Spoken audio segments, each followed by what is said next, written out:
Good morning student. आज की class में, आज की वीडियो लेक्चर में हम आपको पढ़ाने वाले हैं लॉ ऑफ केमिकल कॉम्बिनेशन। इससे पहले लास्ट टाइम हमने बात की थी आइसोमॉर्फस कंपाउंड, सेम स्ट्रक्चर और सेम साइज हो। एक माइनर मिस्टेक थी लास्ट के लेक्चर में, देखना H2SO4, हियर हाइड्रोजन 2 है, सल्फर 1 है और ऑक्सीजन 4 है। तो इसका आइसोमॉर्फस कौन होगा? मैंने यहाँ पर एक छोटी सी K2, तो 2 हाइड्रोजन तो 2 पोटेशियम आ गया। Cr is the similar two sulphur और O4 ये होगा। यहाँ पर Cr2 किया हुआ है, ये थोड़ा सा आप हटा लेना, समझ जाना। H2SO4 का आइसोमॉर्फस कौन होगा? K2CrO4। लास्ट के लेक्चर में हमने बात की थी बच्चों, ये एक बार देख लेना आप। आज का हमारा लास्ट एंड फाइनल टॉपिक है, जो चैप्टर पूरा हो जाएगा अगर आप इसको ध्यान से देखते तो law of chemical combination. Law of chemical combination, ध्यान देना बच्चों, हम पढ़ने वाले हैं law of chemical combination. Law of chemical combination means कोई भी केमिकल आपस में कंबाइन होते हैं तो उसके लिए कौन कौन से लॉ है, कैसे आपस में कंबाइन होते हैं और क्या प्रोडक्ट बनाते हैं, कॉम्बिनेशन किस हिसाब से होते हैं। कोई ना कोई क्राइटेरिया तो होगी। जैसे 2 केमिकल आपस में मिला रहे हो, H2SO4 और NaOH मिला रहे हो, या फिर H2SO4 और Na2CO3 मिला रहे हो, टाइटेशन आप करते हो, तो उसमें 2 केमिकल को कंबाइन करते हो। तो जो लॉ ऑफ केमिकल कॉम्बिनेशन है वो बताएंगे कि किस हिसाब से एलिमेंट आपस में कंबाइन होते हैं। उसके रिगार्डिंग बात अलग अलग साइंटिस्ट ने अपने अपने आइडियाज़ दिए, उनको हम कहते हैं लॉ ऑफ केमिकल कॉम्बिनेशन। तो कौन कौन से लॉ हम पढ़ने वाले हैं केमिकल कॉम्बिनेशन के लिए? बच्चों ध्यान देना, केमिकल कॉम्बिनेशन में कौन कौन से लॉ है। नंबर फर्स्ट हम बात करें तो आपको लॉ बताना है, वो है law of conservation of mass. Law of conservation of मास। अभी मैं इसकी थ्योरी लिखवा भी दूंगा, टेंशन मत लेना। Law of conservation of mass. Mass और वेट केमिस्ट्री में हम लगभग सेम मानते हैं, फिजिक्स में तो नहीं मानते। Law of conservation of mass. Second law की मैं बात आपके साथ कर रहा हूँ बच्चों। दूसरा है law of definite proportions. Law of definite proportion. Law of definite proportion, इसको ऐसा भी कह सकते हैं हम, definite proportions on constant compositions.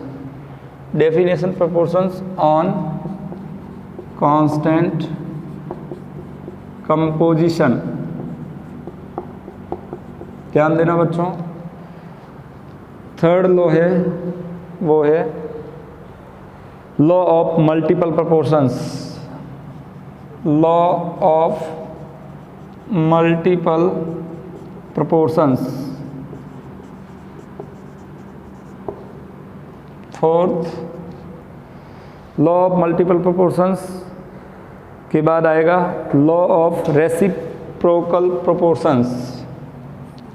Law of reciprocal proportions.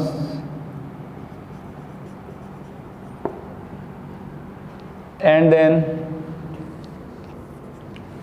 Law of reciprocal proportions और लॉ ऑफ इक्विवेलेंट प्रोपोर्शंस। इसका 2 नाम होते हैं और इसको एक और नाम से जानते हैं, law of equivalent proportion. Note कर लेना बच्चों, ये सारे लॉ है केमिकल कॉम्बिनेशन के। कोई केमिकल आपस में कंबाइन होते हैं तो किस हिसाब से होते हैं, कौन से लॉ को फॉलो करके होते हैं, तो अलग अलग साइंटिस्ट ने ये अलग अलग लॉ बताए हैं। इनके बारे में अभी हम कॉन्सेप्ट समझ लेते हैं, आपको बता भी देते हैं। लॉ ऑफ इक्विवेलेंट प्रोपोर्शंस आपको कहे अथवा लॉ ऑफ रेसिप्रोकल प्रोपोर्शंस कहता है तो एक ही बात है, ये रेसिप्रोकल प्रोपोर्शंस और law of equivalent proportions both are same. और law of combining volume last है, law of combining volume. It is given by Gay Lussac. Gay Lussac नाम के साइंटिस्ट ने लॉ ऑफ कंबाइनिंग वॉल्यूम दिया था। और उसके बाद एक और आता है Avogadro's law and Dalton's atomic theory. देखो कितने लोग हुए देख लेते हैं। 1, this one is second, third, fourth, fifth and then sixth. मैं इधर लिख लेता हूँ सिक्स्थ लॉ, एवोगैड्रोज लॉ। आगे भी आप पढ़ोगे एवोगैड्रोज के बारे में,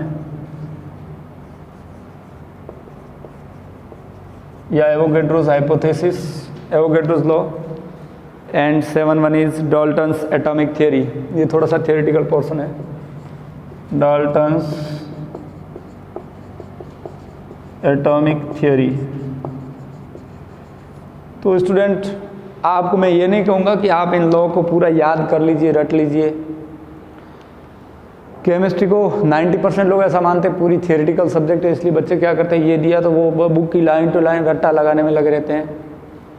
अपने स्टूडेंट को कभी भी किसी चीज़ को रट्टा लगाने की कुछ भी ज़रूरत नहीं। ये सारे लॉ है।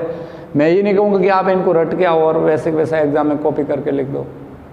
वो काम हमारी क्लास में बिल्कुल नहीं करना है। ये क्या कहते हैं, इसके कॉन्सेप्ट आपके दिमाग में सेट हो जाने चाहिए।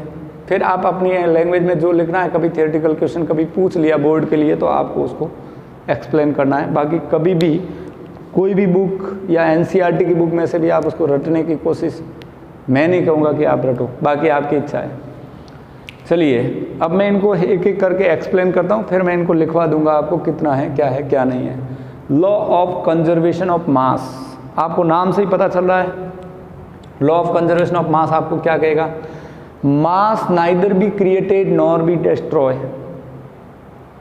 मास को ना तो क्रिएट किया जा सकता है और ना ही उसको डिस्ट्रॉय किया जा सकता है। मीन्स मास है वो कंजर्व रहता है, नाम से ही पता चल रहा है। मीन्स आप इसकी डेफिनेशन क्या बताओगे, इसके बाद आप डाल्टन एटॉमिक थ्योरी तक पहुंचेंगे इन सारे रूल्स में। तो आपको ये पहला लॉ याद रखना, लॉ ऑफ कंजर्वेशन मास किसने दिया था, बाय लेवोसियर। साइंटिस्ट का नाम क्या था, लेवोसियर ने दिया था। वैसे नाम एग्जाम में एंट्रेंस में कभी पूछते नहीं है कि लॉ ऑफ कंजर्वेशन ऑफ मास किसने दिया था, याद रखो लेवोसियर। ओनली नॉलेज के लिए आपको याद रखना साइंटिस्ट का नाम क्या है, लेवोसियर। आपको ज्ञान होना चाहिए। अब बहुत सारे लोग ऐसा कहते हैं कि उस कौन सी तारीख को दिया था वो भी याद रखना, ऐसा कुछ नहीं है। 1979 के अंदर लेवोसियर नाम के साइंटिस्ट ने ये law of conservation of mass दिया था और उसने कहा था कि mass of reactant is equal to mass of product. जितना रिएक्टेंट का मास होता है उतना ही मास प्रोडक्ट का होता है। तो law of conservation of mass क्या कहता है कि ड्यूरिंग एनी फिजिकल और chemical changes the total mass of reactant is equal to total mass of product. मतलब जितना रिएक्टेंट का मास होता है उतना ही प्रोडक्ट का मास होगा। कोई भी केमिकल रिएक्शन होगी तो रिएक्शन के ड्यूरिंग आप जानते हो लेफ्ट हैंड साइड में क्या होता है, ये रिएक्टेंट होते हैं और इधर क्या होता है, प्रोडक्ट होते हैं। तो mass of reactant is equal to mass of product. मैं क्या बोल रहा हूँ वो फंडा आपके क्लियर हो जाना चाहिए बच्चों। तो देखो हम एक एग्जांपल लेते हैं। जैसे मैं कह रहा हूँ कि N2 + 3H2, तो आपको पता चलना चाहिए N2 + 3H2 it will give you 2NH3। बच्चों ध्यान देना, तो 2NH3 ये प्रोडक्ट बनता है, नाइट्रोजन और हाइड्रोजन रिएक्शन होती है और अमोनिया बनता है। तो जितना मास इस तरफ रिएक्टेंट का है उतना ही मास प्रोडक्ट का होगा। इसको कहते हैं लॉ ऑफ कंजर्वेशन ऑफ मास। फंडा समझ में आ गया होगा। अगर आप नोट डाउन करना चाहो तो ड्यूरिंग फिजिकल और केमिकल चेंजेस, कोई फिजिकल चेंज हो रहा है या केमिकल चेंज हो रहा है तो mass of reactant is equal to mass of product constant रहेगा। उसी को हम कहते हैं law of conservation of mass. Note down कर लीजिए, लिख लीजिए law of conservation of mass. ये तो आपको समझ में आ गया होगा। Law of conservation of mass के अंदर लिखना, ये सारे लॉ आप नोट कर लिए होंगे आई होप। फिर से देख लो, पहला कंजर्वेशन ऑफ मास का लॉ, दूसरा डेफिनेट प्रोपोर्शंस और कांस्टेंट कंपोजिशन, कंपोजिशन कांस्टेंट का law, law of multiple proportions, law of reciprocal proportions और इक्विवेलेंट प्रोपोर्शंस, और law of combining volume, Avogadro's law and Dalton's atomic theory. Chemical combination होने के लिए there are 7 law है हमारे NCERT के according to. तो एक एक करके हम इसको अब एक्सप्लेन कर लेते हैं ताकि आपको अच्छे से क्लियरिफाई हो जाए बच्चों।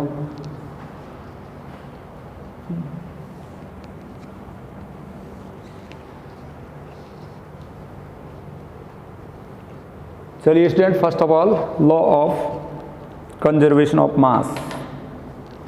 Law of first law of conservation of mass, इसके अंदर एक शॉर्ट लाइन आप लिख लीजिए, ड्यूरिंग एनी फिजिकल और chemical changes the mass of reactant is equal to mass of product. ये किसने दिया था? लेवोजियर ने दिया था, बाय लेवोजियर। ये आपको याद रखना कोई ज़रूरी नहीं है बच्चों, खाली आपको नॉलेज हो जाए। आप इसकी डेफिनेशन लिख लो, ड्यूरिंग एनी फिजिकल और केमिकल चेंजेस, क्या लिखोगे? ड्यूरिंग एनी फिजिकल और chemical changes, physical and chemical changes, during any physical and chemical changes, कोई फिजिकल और केमिकल चेंजेस हो रहा है तो उसके ड्यूरिंग क्या होगा?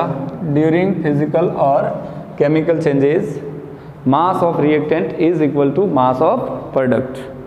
मतलब मास रिएक्टेंट का और प्रोडक्ट का रिएक्टेंट मास कांस्टेंट रहेगा। Total mass of reactant is equal to total mass of product. तो during any physical changes, chemical changes, the total mass of reactant is equal to mass of product. कोई भी chemical reaction होगी तो reactant का mass और product का mass होगा, वो क्या होगा? Mass of reactant is equal to mass of products. Reactant और प्रोडक्ट का मास इक्वल रहेगा। अब वो कैसे? सपोज हम एक एग्जांपल लेते हैं, for example N2 plus 3H2, इसको एग्जांपल द्वारा समझते हैं। N2 plus 3H2 it will give you 2NH3। बच्चों आपको पता है ये रिएक्टेंट है और ये प्रोडक्ट है, तो रिएक्टेंट का मास कितना है देख लीजिए आप। इनका मोलर मास आप निकालना जानते हैं, मैंने मोलर मास निकालना पहले आपको सिखा दिया है, उसके बाद इस टॉपिक को ले रहा हूँ। तो आपको एक बहुत अच्छे से बात ये समझ में आए, N2 का मोलर मास 28 और हाइड्रोजन का मास 2, तो ये पूरे का मास आप निकाल दो। यहाँ ले लो 28 और इसका एक हाइड्रोजन का 2, तो 3 हाइड्रोजन का कितना? 1 हाइड्रोजन का मोलर मास 2, तो 3 के लिए कितना? 3 के लिए 3 2 जा 6 बाई 2 इंटू 3 6। अब इस मास को सम करो, 28 प्लस 6 कितना होगा बच्चों? 34 ग्राम। ये रिएक्टेंट साइड का मास आया। अब प्रोडक्ट का मास, ये प्रोडक्ट है, अमोनिया का मास कितना होता है? नाइट्रोजन का 14 प्लस 3 17 इंटू 2 कितना आएगा बच्चों? 34 ग्राम। Hence proved.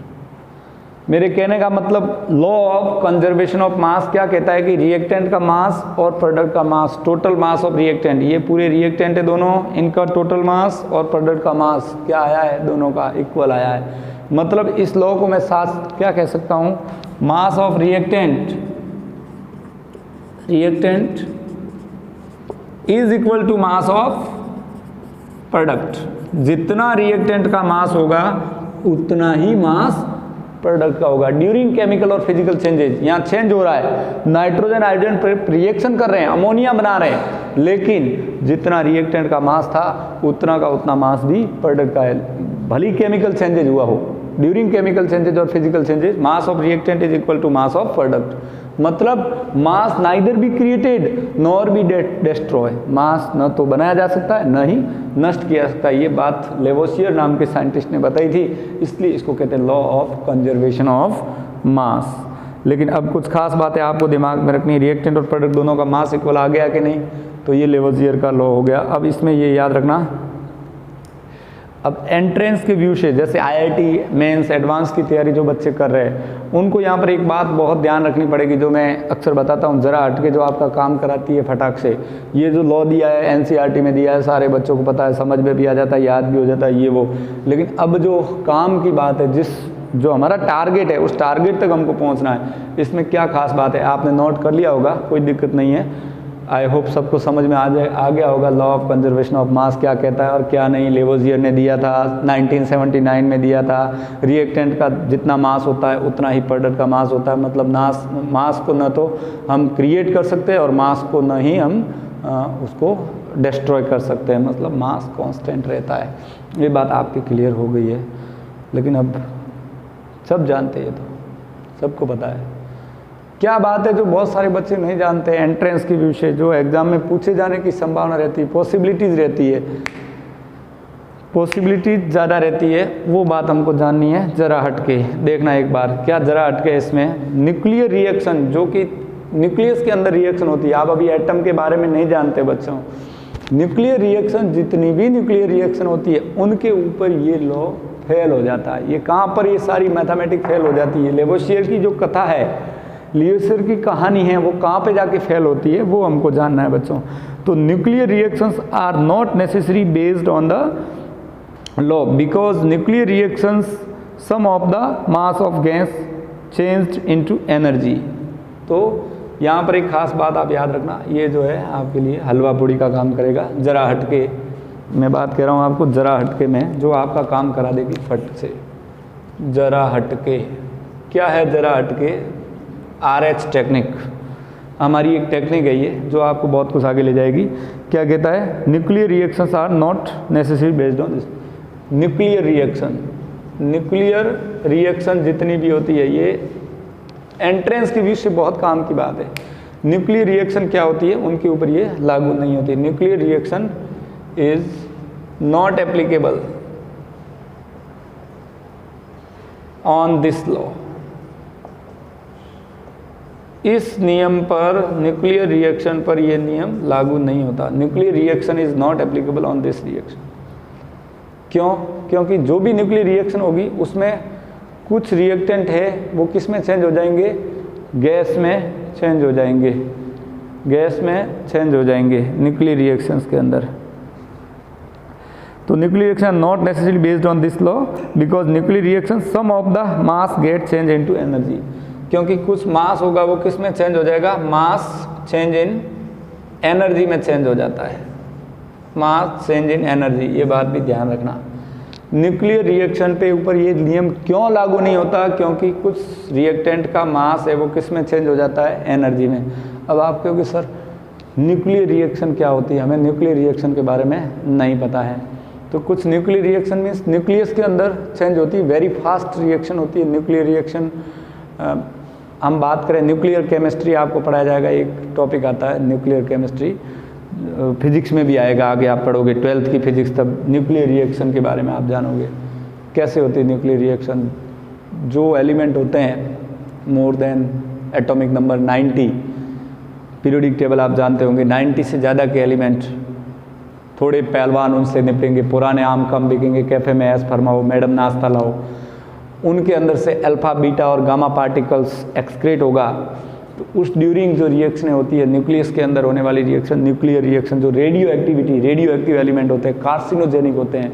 आप डिटेल में पढ़ोगे फिजिक्स में, एक न्यूक्लियर फिजिक्स, उसमें आपको पता चलेगा न्यूक्लियर रिएक्शन।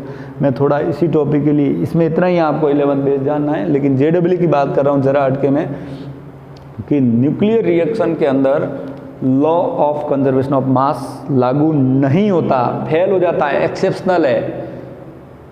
और न्यूक्लियर रिएक्शन पे क्यों एप्लीकेबल नहीं होता? क्योंकि कुछ रिएक्टेंट का मास है वो एनर्जी में चेंज हो जाता है, इसलिए mass of reactant is not equal to mass of product. अब मैं आपको इसका कारण बता रहा हूँ, न्यूक्लियर रिएक्शन के अंदर एप्लीकेबल नहीं होता। कौन सी रिएक्शन न्यूक्लियर रिएक्शन होती है? तो ये पूरा का पूरा लॉ ऑफ कंजर्वेशन ऑफ मास आपने पढ़ लिया, बस हमारा टॉपिक यहाँ लॉ ऑफ कंजर्वेशन मास के रिगार्डिंग खत्म है। लेकिन अब मैं आपको ये एक्स्ट्रा बात कर रहा हूँ, सारी की सारी बात आपके साथ कर रहा हूँ बच्चों, वो आपको आगे बहुत काम आने वाली है। इसी के अंदर मैं आपके साथ बात कर रहा हूँ, लेकिन वो बात एंट्रेंस के व्यू से है। देखो कैसे आपको दिमाग में रखना है, थोड़े पहलवान उनसे निपटेंगे न्यूक्लियर रिएक्शन के लिए। अब आप पूछ लिया कि सर न्यूक्लियर रिएक्शन क्या होती है, तो मैं आपको बताने वाला हूँ न्यूक्लियर रिएक्शन के अंदर ये टॉपिक बता रहा हूँ। जैसे कोई heavy nucleus, radio active element होते हैं जो atomic number greater than 90, Z is greater than 90 के बाद आते हैं। कौन कौन? एक शॉर्टकट कॉन्सेप्ट याद रखना, थोड़े पहलवान, मैं हिंदी में लिख रहा हूँ, थोड़े पहलवान उनसे निपटेंगे, थोड़े पहलवान उनसे निपटेंगे, पुराने आम कम बिकेंगे। आपको हिंदी समझ में आ रही होगी, बिकेंगे, थोड़े पहलवान उनसे निपटेंगे, पुराने आम कम बिकेंगे, कैफ़े में ऐश फरमाओ, कैफ़े में ऐश फरमाओ, ऐश फरमाओ, मैडम नाश्ता लाओ, मैडम नाश्ता लाओ। देखना बच्चों, अब यहाँ पर आपको एक बात बहुत आसानी से समझ में आएगी। हिंदी तो आपको आती होगी थोड़ी बहुत, ये पूरी हिंदी में ही लिखी हुई बात है, आप इसको इंग्लिश में लिख सकते हो।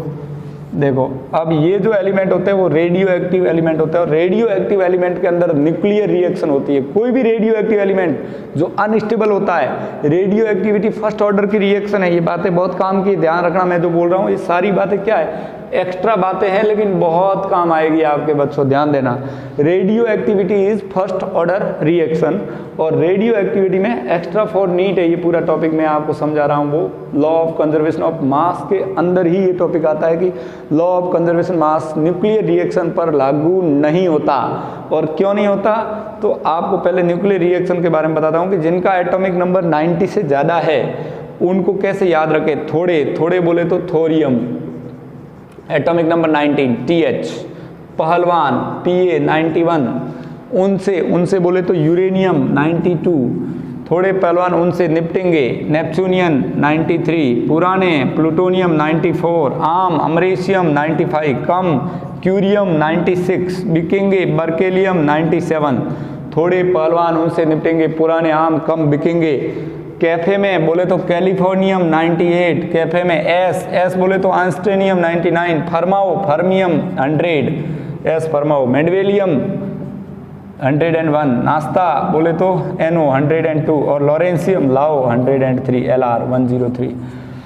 एटॉमिक नंबर 90 से 103 तक के एलिमेंट को रेडियो एक्टिव एलिमेंट कहते हैं। दे आर ट्रांसफॉर्मेशन एलिमेंट, इनको लेबोरेटरी के अंदर बनाया गया एलिमेंट है। Transuranic element, after then uranium 92U, उसके बाद आने वाले एलिमेंट को लेबोरेटरी के अंदर सिंथेसिस किया गया है, मैन मेड है, तो उनको कहते हैं ट्रांस यूरेनिक एलिमेंट, और ये सारे एलिमेंट रेडियो एक्टिव होते हैं।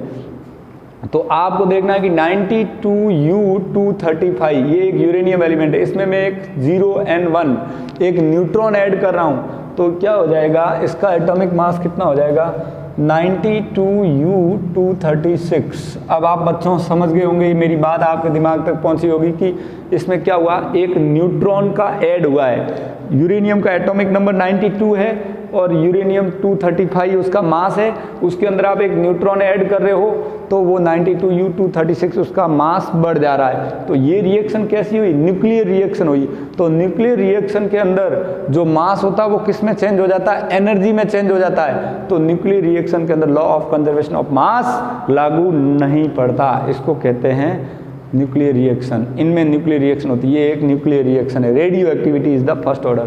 तो आपको एक तो बात ये याद रखनी है, बाय JEE एडवांस मेंस की तैयारी करने वाले और एंट्रेंस के हिसाब से, नीट के हिसाब से जो बच्चे पढ़ते हैं वो ध्यान देना, nuclear reaction is not applicable in this law because some of the reactant mass is change in energy. कुछ रिएक्टेंट का मास एनर्जी में चेंज हो जाता है, इसलिए law of conservation of mass means reactant का मास और प्रोडक्ट का मास कांस्टेंट इसमें नहीं लागू पड़ता। एक और खास बात, radio activity is the first order reaction, ये भी बात आप दिमाग में रखना, is the first order reaction. के ऑर्डर वगैरह आप 12th में पढ़ोगे, लेकिन आपको ये छोटी छोटी बातें अभी से पता हो तो आपके लिए हर मुश्किल आसान हो जाएगी। Radio activity is the first order reaction. कोई भी रेडियो एक्टिविटी की रिएक्शन होती है उसका ऑर्डर कौन सा होता है, फर्स्ट ऑर्डर, याद रखना। तो law of conservation of mass आपको समझ में आया होगा, और न्यूक्लियर रिएक्शन के बारे में थोड़ी सी जानकारी मैंने एक्स्ट्रा में दी है। आई होप आपको पहला लॉ क्लियर हो गया होगा। मैं आगे बढ़ रहा हूँ बच्चों, सेकंड लॉ पे आपको सिखाने वाला हूँ। सेकंड लॉ,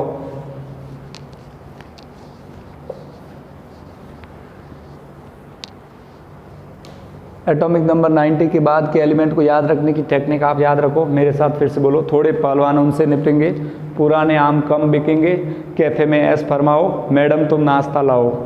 तो उससे आपको 90 से 103 तक के एलिमेंट जो रेडियो एक्टिविटी एलिमेंट है, ट्रांस यूरेनिक एलिमेंट है, लेबोरेटरी के अंदर सिंथेसिस किए गए एलिमेंट है, उनको आप याद रख सकते हो। और उनके अंदर रेडियो एक्टिविटी होती है, उनके अंदर न्यूक्लियर रिएक्टिविटी होती है।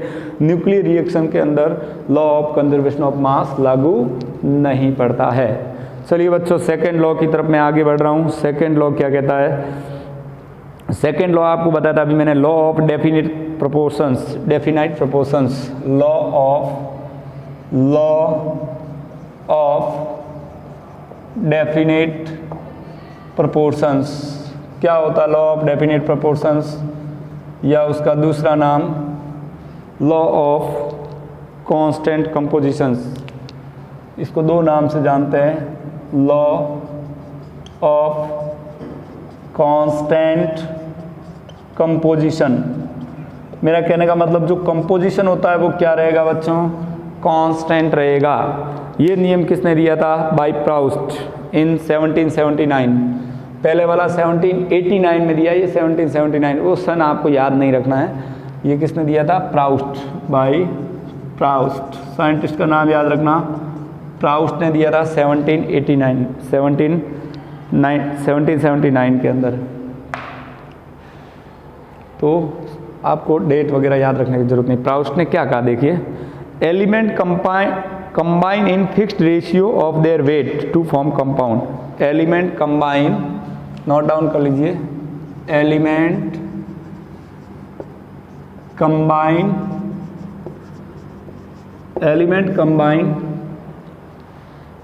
Combine in fixed ratio, combine in fixed ratio. जो एलिमेंट कंबाइन हो रहे हैं वो फिक्स रेशियो में कंबाइन होंगे। Element combine in fix ratio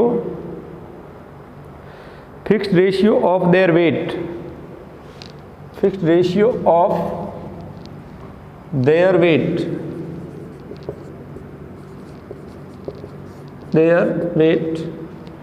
fixed ratio of their weights to form compounds, to form compound. देखना बच्चों, कोई दो एलिमेंट आपस में मिलते हैं तो क्या बनाते हैं? कंपाउंड बनाते हैं। तो element combine in fixed ratio, जो एलिमेंट कंबाइन होंगे वो फिक्स रेशियो के अंदर कंबाइन होंगे और क्या बनाएंगे? कंपाउंड बनाएंगे। फॉर एग्जाम्पल के रूप में मैं आपको बता दूं, आपको सपोज करो कि ऐसा आपको कहा कि C+O2 तो क्या बनाएगा? CO2। C+O, देखो फिर से देख लो, C+O तो क्या बनाएगा? C+O क्या बनाएगा? CO, carbon monoxide. C+O2 क्या बनाएगा? CO2। S+O क्या बनाएगा? S+O2 क्या बनाएगा? SO2। S+O3 क्या बनाएगा? SO3। तो देखो लॉ ऑफ कांस्टेंट कंपोजिशन, मतलब मेरा कहने का जो एलिमेंट कंबाइन होंगे वो क्या होंगे? फिक्स रेशियो के अंदर कंबाइन होंगे। इस लॉ की सबसे बड़ी कमी, element combine in fixed ratio, carbon का 1:1 तो कार्बन मोनोऑक्साइड, 1:2 तो कार्बन डाइऑक्साइड, सल्फर का और ऑक्सीजन का रेशियो 1:2 तो SO2, 1:3 तो SO3। तो कहने का मतलब ये कि जो एलिमेंट कंबाइन होंगे वो फिक्स रेशियो के अंदर कंबाइन होंगे और वो एलिमेंट कंबाइन होंगे क्या बनाएंगे बच्चों? कंपाउंड बनाएंगे। तो इसको हम कहेंगे लॉ ऑफ कांस्टेंट कंपोजिशन। मतलब जो एलिमेंट आपस में कंबाइन हो रहा है उनका कंपोजिशन फिक्स रेशियो के अंदर होगा। ये बात याद रखनी है आपको, फिक्स्ड रेशियो, जिसको मैंने अंडरलाइन किया है। फिर से देखना डियर स्टूडेंट, फिक्स्ड रेशियो आपको पता होना चाहिए। फिक्स्ड रेशियो में एलिमेंट कंबाइन होते हैं और कंपाउंड बनाते हैं, वो बात आपकी क्लियर हो जानी चाहिए। प्राउस्ट ने इस तरह की बात हमारे सामने कही थी। अब इसमें भी एंट्रेंस वाले स्टूडेंट जरा हटके, हम जाते जाते हर एक चीज़ में जरा हटके बताते कहाँ ये एक्सेप्शनल कहाँ है। ये लॉ डेफिनेट प्रोपोर्शन, जो डेफिनेट मात्रा में एलिमेंट कंबाइन होते हैं वो कहाँ पर एप्लीकेबल नहीं होता। तो फिर हमारी RH टेक्निक, JHT जरा हटके टेक्निक में आप ध्यान देना। This is not good, this law does not hold good for non stoichiometric compound. This law is not good for non stoichiometric. This law is not good, कहाँ पर लागू नहीं होता? Good for non stoichiometric compound. ये underline करना, non stoichiometric compound. अब आप कहोगे सर नॉन स्टोइचियोमेट्रिक कंपाउंड क्या होते हैं? What you know about non stoichiometric compound? Non stoichiometric compound के ऊपर ये लॉ लागू नहीं होता, एप्लीकेबल नहीं होता। नॉन स्टोइचियोमेट्रिक कंपाउंड क्या होते हैं बच्चों? What you know about non stoichiometric? जैसे मैं एक कंपाउंड बना रहा हूँ आयरन ऑक्साइड, तो इसमें क्या होगा, आयरन जो एलिमेंट है वो 0.98% है और 1% ऑक्सीजन है। तो ऐसे कंपाउंड का जो रेशियो है वो फिक्स नहीं होता है। ऐसे कंपाउंड के अंदर एलिमेंट का रेशियो फिक्स नहीं होता, स्टोइचियोमेट्री फिक्स नहीं होती, तो उसको हम कहते हैं नॉन स्टोइचियोमेट्रिक कंपाउंड। और नॉन स्टोइचियोमेट्री के लिए लॉ ऑफ डेफिनिट प्रोपोर्शन अथवा law of constant composition, composition constant composition का लॉ है, वो नॉन स्टोइचियोमेट्रिक कंपाउंड के ऊपर लागू नहीं होता।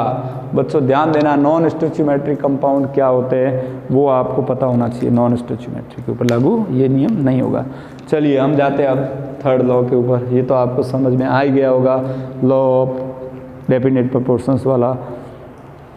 अगर नहीं समझ में आया तो फिर से देखो, इसको अच्छे से समझा रहा हूँ। मान लो कि दो एलिमेंट आपस में कंबाइन हो रहे हैं, नाइट्रोजन और ऑक्सीजन आपस में कंबाइन हो रहे हैं, तो नाइट्रोजन का 14 और ऑक्सीजन का 32, तो क्या बनाएंगे, NO। समझ रहे हो? तो ये ऑक्सीजन, अब देखो N+O2, फिर से देख लो टेक्निकली समझो, NO2, तो यहाँ पर नाइट्रोजन का तो 14 रहेगा, एक एलिमेंट का मास कांस्टेंट रहेगा, लेकिन दूसरे का क्या होगा, फिक्स्ड रेशियो में बढ़ेगा। ऑक्सीजन अब O का 16 था यहाँ पर, यहाँ O का कितना हो गया, 32। फिर देखो मैं एक और कंबाइन कर रहा हूँ, N+O3, तो क्या बना, NO3, तो इसका 48। तो फिक्स्ड रेशियो के अंदर ऑक्सीजन का मास बढ़ता जा रहा है, इसलिए इसको कहते हैं लॉ ऑफ डेफिनिट प्रोपोर्शन अथवा लॉ ऑफ कांस्टेंट कंपोजिशन। समझ में आया? ये लॉ कहाँ पर लागू नहीं होता? तो आपका आंसर होगा नॉन स्टोइचियोमेट्रिक कंपाउंड के ऊपर ये लॉ एप्लीकेबल नहीं होता है। थर्ड लॉ पे जा रहा हूँ बच्चों।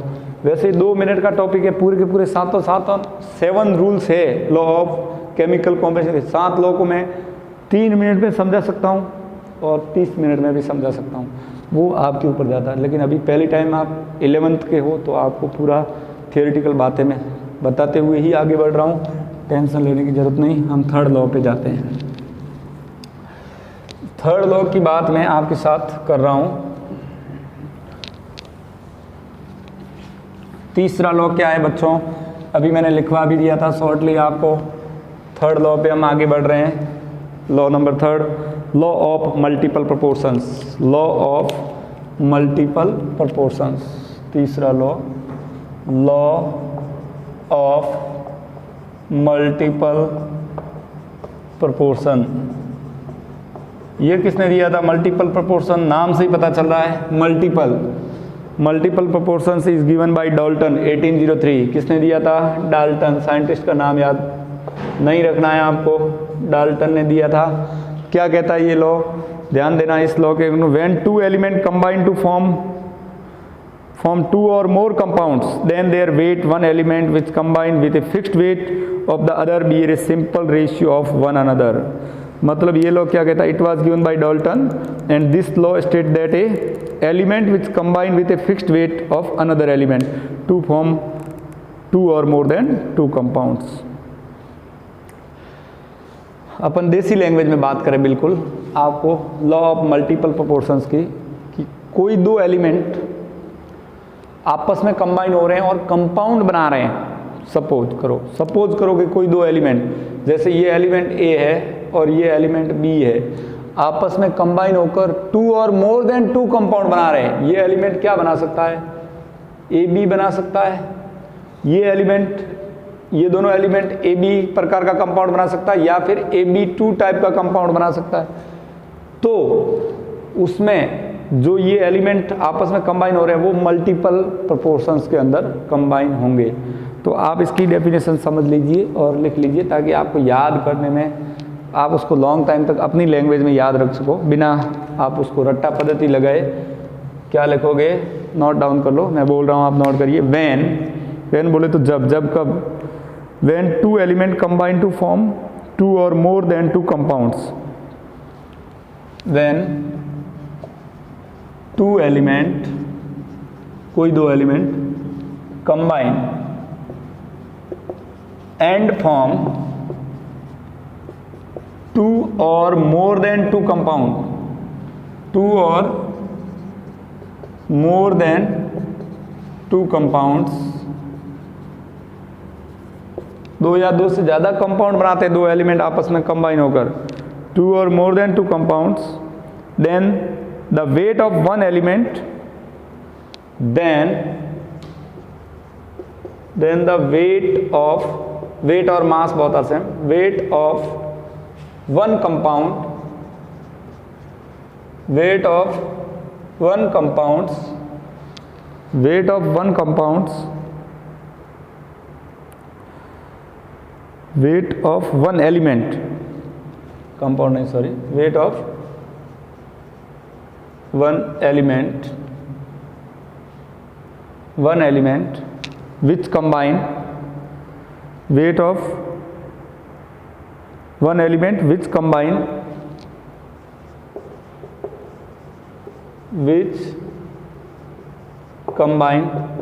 in a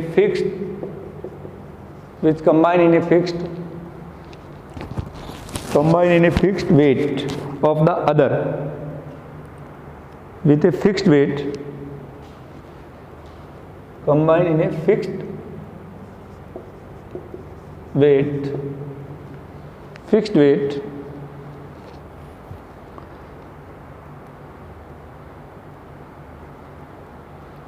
of other